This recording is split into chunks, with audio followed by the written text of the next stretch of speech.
এক এলাকায় দুইটা বন্ধু আছিল, একটা হলো ঝগড়াইটা আর একটা হলো শান্ত। এখন এই ঝগড়াটা হলো মনে করেন সব সময় ওই নিরীহ মানুষের আঙ্গুল দিয়ে বেড়ায়। যাই হোক, দুইটা মিলে এক জায়গায় বয়ে রইছে।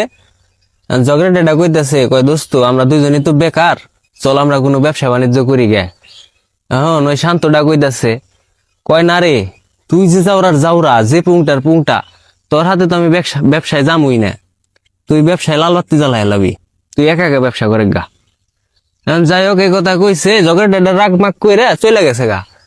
মেলা দিন পরে হে হালে আইছে একদিন, দামি গাড়ি নিয়ে, বুঝছেন, দামি সুট বুট পরা, হাতে মনে করেন আইফোন, কি কয় আইফোন ওই 20 Pro Max, ঠিক আছে। যাই হোক, বাপসাপ নিয়ে আইছে, হেডা দেখে তো মনে করেন শান্তটার মাথা মুতা হ্যাং, কয় হাই হিরা, আমার বন্ধু এত বড় লোক হলো কেমনি এই কয়দিনের মধ্যে। এখন ও তো যায় হেরা মনে করেন বন্ধুর কাছে পড়ে গেছে গা। কয় দোস্ত, তুমি এত বড় লোক কেমনি হইলে, এর রহস্য কি কও। এখন এই ঝগড়াটা কইতাছে, কয় দোস্ত সবই ধৈর্য, ধৈর্য, ধৈর্যর খেলা। তোমরা চিন্তা করছিলে আমি কিছু জীবনে কইরা পারুম না, কিন্তু আমি এই দেখো সফল হয়ে গেছি গে।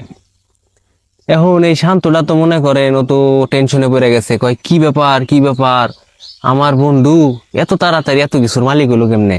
ও তো মনে করেন ওইটার পিছে লাগা রইছে।